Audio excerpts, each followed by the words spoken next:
जहां के इंसाफ की खास मुलाकात में हमारे साथ महाराष्ट्र समाजवादी पार्टी लीडर और रुकन असेंबली अबू आसिम आजमी जी हैं, जिन्होंने उत्तर प्रदेश में न सिर्फ दौरा किया बल्कि उत्तर प्रदेश में जिस तरह से माहौल बनाने का काम किया है अबू आसिम आजमी जी ने। उत्तर प्रदेश में एसपी की नशिस्तों को लेकर काफी ये कहा जा रहा है कि वहां जो है उत्तर प्रदेश में समाजवादी पार्टी जो है दागदारों को जो है टिकट दे रही है, और यहाँ तक कि ये भी कहा जा रहा है कि अखिलेश जी जो है मुसलमानों के हमदर्द है। इस तरह की चीजें फैलाई जा रही है, इस पर आपका क्या कहना है? नहीं, देखिए ऐसा है ना कि ये जो बीजेपी है इसके पास कोई इशू नहीं है। ये यहाँ के मेजॉरिटी के लोगों के दिलो दिमाग में मुसलमानों के खिलाफ एक ऐसी मतलब गंदगी फैलाना चाहते हैं कि देश का हर हिंदू भाई मुसलमानों के खिलाफ हो जाए, मुसलमान का नाम ले। मुसलमान के लिए कोई इस देश के संविधान के मुताबिक समाज में रहने वाले तमाम तबकात के साथ साथ मुसलमानों के साथ भी कोई इंसाफ करने की बात अगर टीवी भी कर दिया, सामने आ गया, तो ये उसको लेकर पोलराइज कर देंगे। क्या मतलब है इसका? ये कोई तरीका है? देश हमारा है, हम सब हिंदू मुस्लिम भाई आपस में रहते हैं, और यहाँ के अच्छे हिंदू भाई उनके दिलो दिमाग में मुसलमानों के बारे में रोजाना गलत फहमी डाल डाल के गांव में जाकर के छोटी छोटी मीटिंगें कर करके ये सिर्फ और सिर्फ गलत बातें करके पोलराइज करना चाहते हैं। इनके पास कोई भी विजन नहीं है, इन्होंने कोई एक काम नहीं किया यूपी में। यूपी बर्बाद हो गया, दवाएं नहीं अस्पताल में हैं, लाशें बह रही हैं। एक अभी मुझे बताया कि 1 लाख से ज्यादा 11 लाख से ज्यादा लोग कोविड में मरे हैं। हर गांव से बोलते हैं 10 आदमी मरे हैं। आजमगढ़ में एक जगह कोटिला है, आमक है, वहां से 100 लोगों से ज्यादा लोग मर गए कोविड में, और कहते हैं ऑक्सीजन से कोई मरे नहीं। तो ये सरकार जो है, इस सरकार को हमें इसमें हिंदू मुस्लिम का कोई मसला नहीं।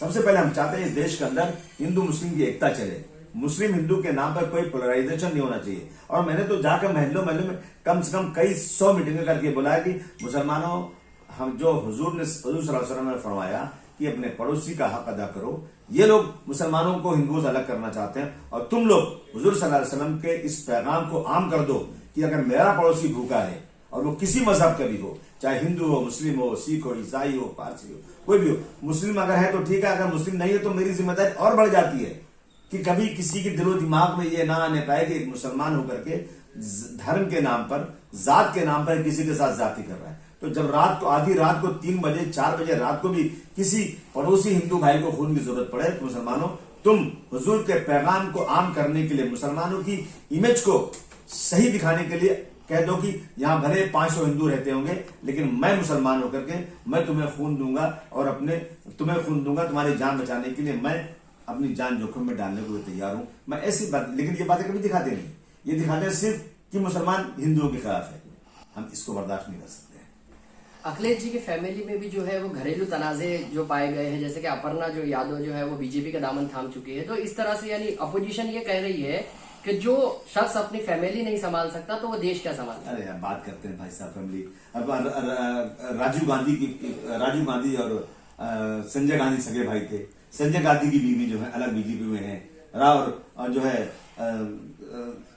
सोनिया गांधी जी जो है, राजीव गांधी की वाइफ जो है, ये कांग्रेस की सदन है। ये कोई मतलब है क्या? आप यहाँ ध्यान देख लीजिए, मुंडे जी हैं, मुंडे जी के का जो सगा भाई है, भतीजा सगा है, वो मुंडे जी की बेटी के खिलाफ यहाँ लड़ता है। ये कौन सा नई बात है? मैंने यहाँ देखा कि मुंबई के अंदर राष्ट्रवादी पार्टी में पिछले एक दो इलेक्शन के पहले एक हस्बैंड और उसी की बीवी अपना अपना ग्रुप लेकर आई, मुझे टिकट दो, मुझे टिकट दो।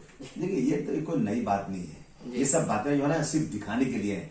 कौन कहते हैं ना कि जिसका मकान शीशे का है, दूसरे मकान पत्थर नहीं मारता। अगर इसको निकालने जाएंगे ना, तो कितने लोग ऐसे हैं बीजेपी के अंदर जो एक ही परिवार के अलग अलग पार्टियों में हैं। मैं भी बड़ी लिस्ट दे सकता हूं। ये सब फालतू बातें हैं। जो हमारे नेताजी की बहू का नाम आता है, वो कोई राजनीतिक लड़ी नहीं है, और वो भी रहने वाली उत्तराखंड की है, और हमारे योगी जी भी उत्तराखंड के। इनकी पहले आपस में शायद जान पहचान को रिश्तेदारी होगी, शायद कुछ है, कई बार उन्होंने से स्टेटमेंट दिया। और ये चीजें, अब मैं घर की बातें क्या लग दूं, इससे कोई फर्क नहीं पड़ता, कुछ नहीं होता। समाजवादी पार्टी का नेता अखिलेश यादव जी पूरी ताकत के साथ खड़े हैं, और अभी हमें किसी तरह से समाजवादी पार्टी को मजबूत करना है, ताकि किसान, मजदूर, नौजवान, बेरोजगार, जिस तरह से 2012 से 17 तक अखिलेश जी ने बहुत ही कायदे से काम किया। लेकिन जिसकी जितनी संख्या उतना उन्होंने दिया, जिसकी संख्या मुसलमानों की संख्या जितनी थी, जितने मिनिस्टर बनाए बराबर उसी के हिसाब से उनको मिनिस्ट्री भी दिया उन्होंने। बहुत सारी चीजें, मैं उसको क्या बताऊं आपको, लेकिन मैं ये दावे से कह सकता हूं कि उत्तर प्रदेश में जितनी पार्टियां हैं, मुझे कोई बहस करने 5 घंटा बैठ गए, जितनी पार्टियां हैं उनमें सबसे अच्छी पार्टी आज जो है ना समाजवादी पार्टी है, जो हर समाज के साथ लेके चलती है। तौकीर रजा की बात करें, तौकीर रजा ने कांग्रेस को समर्थन दिया है और ये कह रहे हैं कि एसपी जो है वो कांग्रेस से बदतर थी और गैर जिम्मेदाराना वजीर आला के तौर पर अखिलेश यादव को उन्होंने बताया है। नहीं, मैं क्या उनका क्या जवाब दूंगा, तो जवाब नहीं देना चाहता हूँ। ये सब जो है ना, कल कि मैंने जिताता कोई नहीं, मेहनत करते लोग, जिताता अल्लाह है। ऐसी बातें बड़ी बातें करना ठीक नहीं है। और मैं तो कह रहा हूँ कि आइए 5, 10, 15 लोगों को बिठाइए और बता दीजिए 5 साल में अखिलेश यादव ने जो किया, कांग्रेस ने, बीएसपी ने और किसी पार्टी ने 2012 से 17 तक जितना समाजवादी पार्टी ने काम किया और हर धर्म के लोगों को साथ लेके चले, कोई और हैगा ना तो मैं गुलामी करने को तैयार हूं। मैं किसी के तलवे चाटने वाला आदमी नहीं हूं।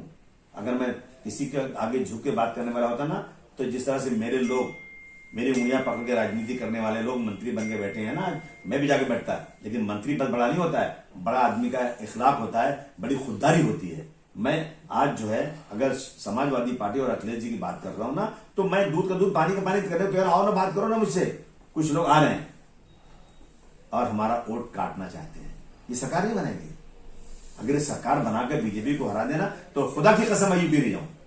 मैं तो मुंबई में काम करता हूं, लेकिन मुझे मालूम है कि ये लोग जो है ना सिर्फ और सिर्फ हमारे वोटों को, माइनॉरिटी के वोटों के टुकड़े टुकड़े कर करके इनकी हैसियत खत्म कर देना चाहते हैं और जो है बाद में तालियां बजा के करेंगे। एक सीट चुनकर आएंगे नहीं या 1-2 सीट चुनकर आगे सरकार बनाएंगे नहीं और ब्लैकमेलिंग करेंगे। ऐसे लोगों से ऐसे टाइम में मैंने तो हाथ जोड़ के बोला, देखो ये टाइम ठीक नहीं है। संविधान की धज्जियां उड़ाने वाले लोग, इस देश के अंदर सांप्रदायिकता बढ़ाने वाले लोग, इस देश को आज जो है जो सोने की चिड़िया कहा जाता था, कागज की चिड़िया भी नहीं बना के रखा है इन्होंने। तो ऐसे लोगों को देश की गद्दी से उतारो, वरना गांधी जी की आत्मा उनके आंसू रोती होगी। जिस गांधी जी ने इस देश के लिए इतना बड़ा बलिदान दिया, उस गांधी जी के कातिल की मंदिर बनाई जाएगी और जो लोग गद्दार थे उनको वफादार बनाया जाएगा, जो वफादार थे उनको गद्दार बनाया जाएगा। ये देश में इसलिए भाई बचा लो भारतवर्ष को, हम सबको ये रहना है, अपने बाल बच्चे ही पालना है। हम सब हिंदू, मुस्लिम, सिख, ईसाई मिलकर गाना गाएंगे कि सारे जहां से अच्छा हिंदुस्तान हमारा। मंदिर में घंटी बजेगी, मस्जिद में अजान होगी, सब भाई भाई की तरह से रहेंगे। ये माहौल खराब करने वाली बीजेपी है, इसलिए बीजेपी को गद्दी से उतारना चाहिए। ओवैसी भी मैदान अमल में आ गए हैं, वो कह रहे हैं कि हमें भी हक चाहिए और जो है मुसलमानों की बात नहीं की जाती। इस तरह के इल्जाम जो है उन्होंने अखिलेश यादव और दूसरी सेकुलर पार्टियों पे भी लगाया है। देखिए ऐसा जो इलेक्शन लड़ने आता है ना, तो बेचारा क्या करेगा, उसको ऐसे ही कहेगा। एक आदमी कहे कि मैं गया था हॉस्पिटल में, तो कहा किसी के पास वो पॉजिटिव ब्लड है क्या? मैंने कहा मेरे पास है। मैं सो गया और 15 बाटली दिया मैंने, हर बाटली उठा के भागता था मैं, फिर आता था, फिर सोता था, फिर भागता था। क्या मजाक उड़ा रहा हूं? और ये अल्लाह को गवाह मान के क्या मतलब है? ये कह रहे हैं मैं मक्का मस्जिद के हाथी से बोल रहा हूं, जब मुझे गोली लगी, मुझे उठाया गया, मेरे सर पर किसी ने हाथ रखा, मैंने कहा कौन है? क्या हुजूर सल्लल्लाहु अलैहि वसल्लम। तो ये सब कसमें खा करके वोट मांगना भी समझता है, यानी जज्बात भड़का के वोट मांगते हैं। सिर्फ और सिर्फ जज्बात भड़का के वो लोग जो कुछ बेकार बैठे हुए हैं, जो कुछ काम नहीं है, उन लड़कों को लेकर के और इस तरह की बातें करना, मुझे लगता है कि इस देश के लिए, खासतौर से मुसलमानों के लिए बहुत नुकसानदेह है। बुल्ली बाई ऐप हो गया, क्लब हाउस हो गया, अभी नया क्लब हाउस आया है, तो मुस्लिम खवातीन को जो है निशाना बनाया जा रहा है। जो ऐसी मुस्लिम खवातीन जो फाल है, सरगर्म है, तो इस सिलसिले में क्राइम ब्रांच ने भी आज क्लब हाउस मामले में गिरफ्तारी अमल में लाई है। इससे पहले भी क्राइम ब्रांच ने इस केस को क्रैक किया था। इस सिलसिले में क्या कहना है? रोजाना यही हो रहा है, किसी न किसी तरह से मुसलमानों को बेइज्जत करना, मुसलमानों के बारे में गलत बातें करना और मुसलमानों की हिस्ट्री जो है ऐसा दिखाना कि मुसलमान इस मुल्क के खिलाफ, मुसलमान हिंदुओं के खिलाफ, ये चल रहा है। इसीलिए तो मैं कह रहा हूं ना कि जो लोग इस देश में गलत फहमी फैलाकर हमारे हिंदू मुस्लिमों के बीच में इस तरह की चीजें पैदा कर रहे हैं, उसके लिए कानून बनाइए। मैंने कहा था असेंबली में, मैंने कितनी बार कहा है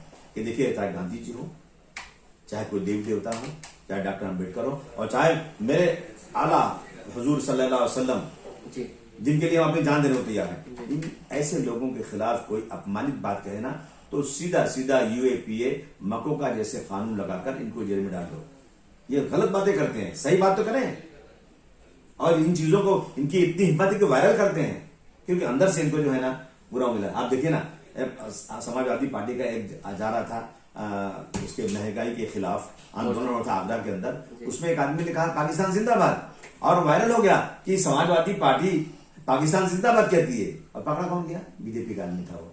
तो ये ऐसी चीजें आपको पता है, इसी कुर्ला के अंदर घर था नाथूराम गोडसे का, मैं भी 3 दिन पहले गया था, मुझे लोग मिले वहां पर, क्या इसी घर में उसने खतना करवाया था, नाथूराम गोडसे ने खतना करवाया था। क्यों करा था खतना? उसको गांधी जी को मारना, हत्या करना तो करता जा करता, लेकिन खतना करवा के टोपी कुर्ता पहन के मारेगा और भाग जाएगा तो मुसलमान पकड़ा जाएगा। आकर के ये बोलेंगे समाजवादी पार्टी की मीटिंग में पाकिस्तान जिंदाबाद, तो वो लोग जो इस देश से प्रेम करते हैं वो पकड़े जाएंगे और ये भाग जाएंगे। बिल्कुल।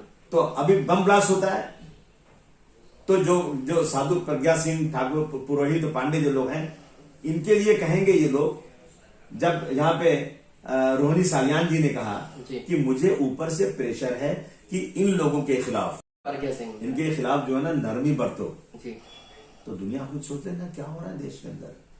इसीलिए मैं कह रहा हूं, ये देश सदियों से भाईचारे वाला देश है, इस देश में हिंदू और मुसलमान भाई कर रहे हैं, और ये लोग जो आकर इसको तोड़ना चाहते हैं, ऐसे लोगों को सत्ता से हटाओ। क्या समाजवादी पार्टी की वापसी हो पाएगी? कितनी सीटें जो है वो मुमकिन है? आपको अंदाजा है कि कितनी सीटों पर फतेह हासिल होगी समाजवादी? देखिए, इस देश के चाहने वाले, इस देश को संविधान से प्यार करने वाले जो लोग भी हैं ना, उन सबको इकट्ठा होना चाहिए। इस देश को तोड़ने वाले, संविधान की धज्जियां उड़ाने वालों के खिलाफ पार्लियामेंट तोड़ा जा रहा है, राष्ट्रपति भवन तोड़ा जा रहा है, नया संविधान लिखने की तैयारी है। हमारे पुरखों ने, हिंदू और मुसलमानों ने मिलकर के कितनी बड़ी आजादी की लड़ाई लड़ी थी। इसलिए मैं कहता हूं कि सब इकट्ठा हो जाएंगे ना, इनका नाम निशान नजर नहीं आएगा।